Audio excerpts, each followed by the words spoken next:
வணக்கம் நேர்களே, இது ஷர்மிளா டாக்கீஸ். நான் உங்கள் டாக்டர் ஷர்மிளா. இன்னைக்கு காலையில நியூஸ் பேப்பரை திறக்கும்போது ரொம்ப அதிர்ச்சி தரக்கூடிய ஒரு செய்தியை படிக்க முடிந்தது. அதாவது ஒரு மாநிலம், இந்தியாவில் இருக்கக்கூடிய ஒரு மாநிலம் திரிபுரா. உங்க எல்லாருக்குமே தெரியும், நார்த் ஈஸ்ட்ல இருக்கக்கூடிய ஒரு மாநிலம், மிகச் சின்ன மாநிலம். அந்த மாநிலத்துடைய மொத்த ஜனத்தொகையை பார்த்தீங்கன்னா 42 லட்சமோ என்னமோ தான். இந்தியாவிலே கேரளாக்கு அடுத்தது highest producer of natural rubber வந்து திரிபுரா ஸ்டேட்டு. ரொம்ப ஃபேமஸ் ரப்பர் ப்ரொடக்ஷன்ல. அதே மாதிரி ஹேண்டிகிராஃப்ட்ஸு இது போன்ற விஷயங்களுக்கெல்லாம் ரொம்ப ஃபேமஸ். கிட்டத்தட்ட 18, 20க்கும் மேற்பட்ட வகையான பழங்குடியின சமுதாயங்கள் வாழக்கூடிய ஒரு மாநிலம். அந்த மாநிலத்தில் இருக்கிற Tripura state AIDS control society வெளியிட்டிருக்கக்கூடிய தகவல். கிட்டத்தட்ட 828 மாணவர்களுக்கு, ஸ்டூடெண்ட் கம்யூனிட்டியைச் சேர்ந்த 828 மாணவர்களுக்கு ஹெச்ஐவி நோய் பாசிட்டிவ்னு கண்டறியப்பட்டிருக்கு. இதுல கிட்டத்தட்ட 47 பேர் இந்த நோயால இறந்தே போயிருக்கிறாங்க. அந்த அமைப்பு என்ன சொல்லிருக்கு, கிட்டத்தட்ட 164 ஹெல்த் ஃபெசிலிட்டிஸ்ல 220 ஸ்கூல்ஸ் மற்றும் 24 கல்லூரிகள்ல இவங்க ஆய்வுகள் மேற்கொண்டு தரவுகளை கலெக்ட் பண்ணி வெளியிட்டு இருக்கிறாங்க. 828 மாணவர்களுக்கு எய்ட்ஸ் ஹெச்ஐவி பாசிட்டிவ், 47 பேர் ஆல்ரெடி இறந்து போயிட்டாங்க. இதுல நிறைய மாணவர்கள் படிப்பெல்லாம் முடிச்சுட்டு வேற மாநிலங்களுக்கோ வெளிநாடுகளுக்கோ மைக்ரேட் ஆயிட்டாங்க அப்படிங்கிற விஷயத்த சொல்றாங்க. இப்போ ரீசன்ட் டேஸ்ல ஸ்டூடெண்ட் கம்யூனிட்டியில இந்த மாதிரி ஹெச்ஐவி கேசஸ் இன்க்ரீஸ் ஆனதுக்கு முக்கியமான காரணம் என்னன்னு பாத்தீங்கன்னா, இன்ட்ராவீனஸ் ட்ரக் அபியூஸ். அதாவது ரத்தத்துல வந்து இன்ஜெக்ஷன் மூலமா ட்ரக்ஸ் ஏத்திக்கிறாங்க இல்லையா, இது ஒரு முக்கியமான காரணமா சொல்லப்படுது. பல பேர் ஒரே நீடுல, இன்ஃபெக்டட் நீடுல யூஸ் பண்றதுனால இது ரொம்ப ஈஸியா ஸ்டூடெண்ட் கம்யூனிட்டியில பரவுது அப்படிங்கிற ஒரு விஷயத்த சொல்றாங்க. இன்னொரு விஷயம் என்னவும் மென்ஷன் பண்ணிருக்காங்க அப்படின்னு பாத்தீங்கன்னா, இந்த கேசஸ்ல பெரும்பாலான குழந்தைகள் பாத்தீங்கன்னா வசதியான குடும்பத்தை சேர்ந்தவர்கள். அப்பா அம்மா 2 பேருமே கவர்மெண்ட் சர்வீஸ்ல இருக்கிறாங்க, இல்ல 2 பேருமே நல்ல வேலையில இருக்கிறாங்க.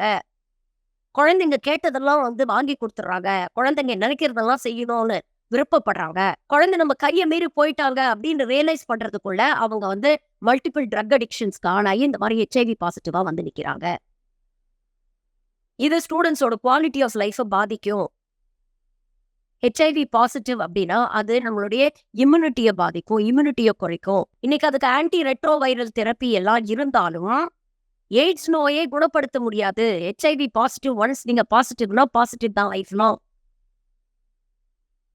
ஆன்டி ரெட்ரோ வைரல் தெரப்பி எடுத்து நோயுடைய தீவிரத்தை குறைக்கலாம், இல்ல நோய் ப்ரோக்ரஸ் ஆகிறத குறைக்கலாமே தவிர நோயை குணப்படுத்த முடியாது. நாளடைவில் இம்யூன் சிஸ்டம் ரொம்ப வீக் ஆகி அது உங்க உயிருக்கே ஆபத்தா முடியும். பெரும்பாலான எய்ட்ஸ் நோயாளிகள்லாம் பாத்தீங்கன்னா ட்ரீட்மெண்ட் எடுத்துக்கக்கூடியவங்க, நல்ல வசதியா இருந்து நல்ல ட்ரீட்மெண்ட் எடுத்துக்கவங்களுடைய லைஃப் ஸ்பேனே யூஸ்வலா குறைஞ்சு போயிடும். இது எவ்வளவு கவலை தரக்கூடிய ஒரு விஷயம். சமூக வலைதளங்கள்ல இன்னைக்கு இந்த செய்தி வைரல் ஆகுது. நிறைய பேர் என்ன சொல்றாங்க, திரிபுரால இப்படி நடக்குது, திரிபுரா பிஜேபி ஆளக்கூடிய மாநிலம் அப்படின்னு சொல்லி பிஜேபி அரசாங்கத்தை குறை சொல்றாங்க. ஆனா இதுல அரசியலை தாண்டி பொதுநல நோக்கோட நம்ம ஒரு விஷயத்த பார்க்க வேண்டியிருக்கு இல்லையா? எந்த மாநிலமா இருந்தாங்க, குழந்தைங்க தானே. இன்னைக்கு நாடு பூரா போதை பழக்கம் வந்து அதிகமாயிடுச்சு அப்படிங்கறத பாக்குறோம்.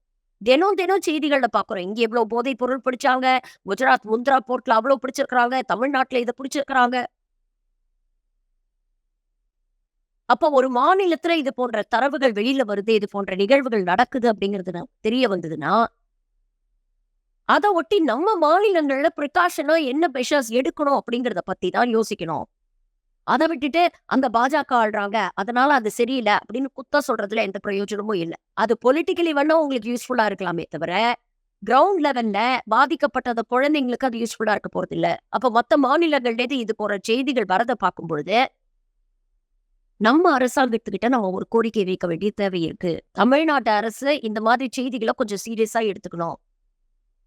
இதுல எல்லா டிபார்ட்மெண்ட்டும் சரி, பள்ளி கல்வித்துறை மட்டும் சொல்லல, நான் எல்லா டிபார்ட்மெண்ட்ஸுமே இதை சீரியஸா எடுத்துக்கணும். தமிழ்நாட்டுல போதை பழக்கம் அதிகமாயிடுச்சு அப்படின்னு சொல்றோம். நிறைய ஸ்கூல் கல்லூரியை சேர்ந்த மாணவிகள் வந்து இந்த பழக்கத்துக்கு அடிமையாறாங்க அப்படின்னு சொல்றோம். சாதாரண ஒரு ஸ்மோக்கிங், இல்ல ஒரு அக்கேஷனல் ட்ரிங்கிங், ஒரு சோஷியல் ட்ரிங்கிங், ஃப்ரெண்ட்ஸோட போய் ஜாலியா ஒரு தம் அடிக்கிறது, இல்ல ஒரு பெக்கு போடுறது, இப்படிதான் ஆரம்பிக்குது இந்த பழக்கங்களாம். நாளடைவில் அந்த போதை மேல மேல மேல மேல உடம்பு கேட்கும் போது, ஒரு பிசிக்கல் டிபெண்டன்ஸ் வரும்பொழுது இன்னும் தீவிரமான போதைப் பொருட்களை தேடி போக நினைக்குது. இன்னைக்கு கஞ்சால ஆரம்பிச்சா அது நாளைக்கு ஏதாவது இன்ஜெக்டபிள் ட்ரக்ஸ்ல போய் முடியும். அப்போ திரிபுரால ஏற்படக்கூடிய நிலைமை தமிழ்நாட்டிலே ஏற்படலாம். ஏற்படவே ஏற்படாது அப்படின்னு நம்ம சொல்ல முடியாது. ஏற்படலாம் அப்படின்னு நினைச்சு நாம ஜாக்கிரதையா இருக்க வேண்டிய தேவை இருக்கு இல்லையா? Tripura state AIDS control society என்ன சொல்லியிருக்கிறாங்கன்னா, மாணவர்களுக்கெல்லாம் கவுன்சிலிங் தேவைப்படுது. ஒரே நீடில இந்த மாரி பல பேர் யூஸ் பண்ணும்போது HIV நோய் வெகு விரைவில் பரவறதுக்கான வாய்ப்புகள் இருக்கு. அதனால அத செய்யாதீங்க.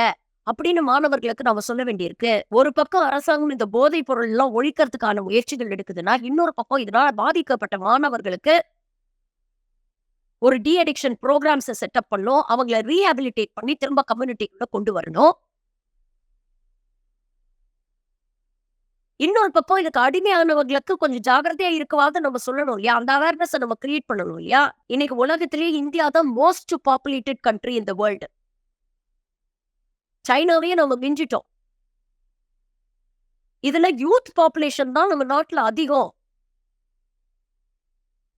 அப்ப இந்த யூத் பாப்புலேஷன வந்து டீமோகிராபிக் டிவிடெண்ட் அப்படின்னு சொல்லுவாங்க. அதாவது யூத் பாப்புலேஷன் தான் நம்மளுடைய ஃபியூச்சருடைய இன்வெஸ்ட்மென்ட். அவங்களுடைய கல்வி, அவங்களுடைய சுகாதாரமும் இன்னைக்கு நாம நல்லா கட்டமைச்சு மெயின்டெயின் பண்ணோம்னா, நாளைக்கு அவர்களுடைய எதிர்காலம் நல்லா இருக்கும். அவங்க நல்லா இருந்தா தான் நாடு நல்லா இருக்க முடியும். நீங்க சொல்லக்கூடிய இந்த ஃப்ரைட் ட்ரில்லியன் எக்கானமியோ, இல்ல இந்தியா விஸ்வகுரு ஆறதோ அவங்க கையில தான் இருக்கு. ஆனா அப்படிப்பட்ட சமுதாயத்தை இன்னைக்கு ஒரு நோய்க்கு நம்ம பலி குடுக்குறோம்னா, இது எவ்வளவு டேஞ்சரஸான ஒரு விஷயம் யோசிச்சு பாருங்க. அவங்களோட லைஃப் ஸ்பேன், அவங்களோட புரொடக்டிவிட்டி எல்லாத்தையுமே குறைச்சிடுதுல்ல. அப்போ இதற்கு கடுமையான நடவடிக்கைகள் அரசாங்கம் எடுக்க வேண்டிய ஒரு தேவை இருக்கு.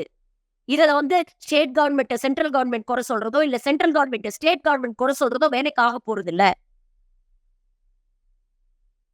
ஒன்றிய அரசும், மாநில அரசும் சேர்ந்து செயல்பட்டாதான் இந்த பிரச்சனைகளை வந்து தீர்க்க முடியும்.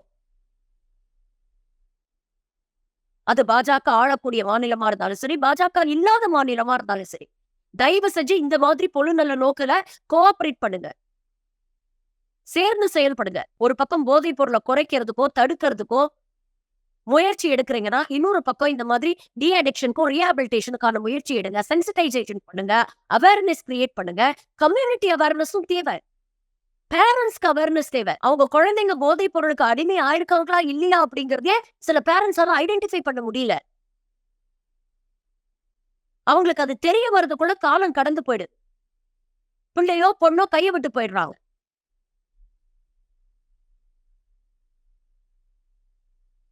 இதுல இன்னொரு முக்கியமான விஷயம் அவங்க சொன்னத மறுபடியும் ஒரு தடவை ஞாபகப்படுத்துறேன். பெரும்பாலான குழந்தைகள் வசதியான வீட்டு குழந்தைகள். எல்லா வசதி, எல்லா பணத்துக்கும் அவங்களுக்கு ஆக்சஸ் இருக்கு. அது இருக்கிறதுனால வேல்யூ ஆஃப் லைஃப் தெரியாம போயிடுது. Health is the most important wealth அப்படின்னு தானே சொல்றாங்க. சுகர் இருந்தா தானே சித்திரம் எழுத முடியும். ஆரோக்கியமா இருந்தா தானே இளைய சமுதாயம் ஆரோக்கியமா இருந்தா தானே அவங்கள வச்சு நம்ம கனவு காண முடியும். அப்ப மற்ற மாநிலங்கள்ல நடக்கக்கூடிய இது போன்ற சம்பவங்கள் நமக்கெல்லாம் ஒரு alarm bell. Tamil Nadu state government கிட்ட இது ஒரு ரிக்வெஸ்டாவே வைக்கிறேன். தயவு செஞ்சு தமிழ்நாட்டுல இருக்கக்கூடிய பள்ளி கல்லூரிகள்ல ஸ்கிரீனிங் பண்ணுங்க.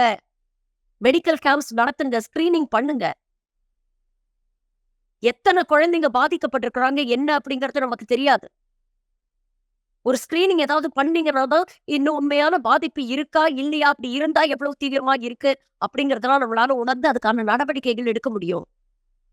ஏற்கனவே ஹெல்த் கேர் இன்ஃப்ராஸ்ட்ரக்சர் பாத்தீங்கன்னா நாடு முழுக்க ரொம்ப மோசமா இருக்கு. தமிழ்நாடு எவ்வளவோ far better than the other states.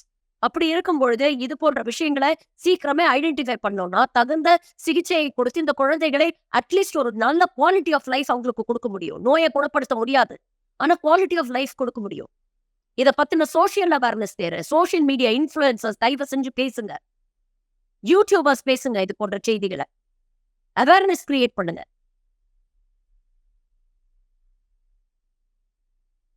Women and child development ministry என்ன பண்றாங்கன்னு தெரியல. National commission for women and children ஒண்ணு வச்சிருக்கிறாங்க. ஒண்ணுமில்லாத உப்புச்சப்பில்லாத விஷயத்துக்கெல்லாம் ஓன்னு ஒப்பாரி வைக்கக்கூடிய குஷ்பு போன்றவர்கள் இது போன்ற விஷயங்களுக்கு பேசவே மாட்டேங்கிறாங்களே. பாஜக ஆளாத மாநிலத்தில் இது போன்ற நடந்தாதான் பேசுவீங்களா? பாஜக ஆளக்கூடிய மாநிலத்துல பேச மாட்டீங்களா? எல்லாத்துக்கும் பேசணும். திராவிட மாடலுக்கு ஆதரவா இருக்கக்கூடிய யூடியூபர்ஸ்க்கும் இந்த ரிக்வெஸ்ட் வைக்கிறேன். கள்ளச்சாராயம் மற்ற மாநிலங்கள்ல வந்தா மட்டும்தான் பேசுவோம். நம்ம மாநிலத்துல அந்த பிரச்சனை இருந்தாலும் அத பத்தி பேசணும். அரசாங்கத்தை கேள்வி கேட்கணும். அதுக்காக தான் நம்ம பிரதிநிதிகளா அவங்கள எலெக்ட் பண்ணி நாம அனுப்பியிருக்கோம். இது போன்ற ஒரு செய்தி திரிபுரால வந்திருக்கே. அப்போ நம்ம மாநிலத்துல இதுக்கு என்ன முயற்சிகள் எடுக்குறாங்க அப்படிங்கிற கேள்விகள தயவு செஞ்சு எழுப்புங்க. அரசாங்கத்துக்கு இது போன்ற விஷயங்களை எடுத்து சொல்லணும். ப்ளீஸ் ஏதாவது பண்ணுங்க அப்படிங்கிற ரிக்வெஸ்ட் நாம வைக்கணும். இங்க இருக்கக்கூடிய அரசாங்கம் நம்ம வைக்கக்கூடிய ரிக்வெஸ்ட்க்கு செவி சாய்க்கக்கூடிய ஒரு அரசாங்கம். இது போன்ற நல்ல சஜஷன்ஸ் வந்தா நம்மளுடைய மாண்புமிகு முதல்வர் அத கண்டிப்பா கன்சிடர் பண்றாரு. அப்படிப்பட்ட ஒரு அரசாங்கம் இருக்கும் பொழுது மக்கள் நாம அதை பயன்படுத்திக்கணும். இந்த காணொளி மூலமா இத ஒரு ரிக்வெஸ்டாவே வைக்கிற மாண்புமிகு முதலமைச்சர் திரு மு.க. ஸ்டாலின் அவர்களுக்கும் ஒரு சின்சியர் ரிக்வெஸ்ட். இத பத்தின அவேர்னஸ் ஒரு விழிப்புணர்வு ப்ரோக்ராம்ஸ தயவு செஞ்சு பள்ளி கல்லூரிகள் நடத்துங்க. ஒரு ஹெல்த் ஸ்கிரீனிங் தயவு செஞ்சு பண்ணுங்க.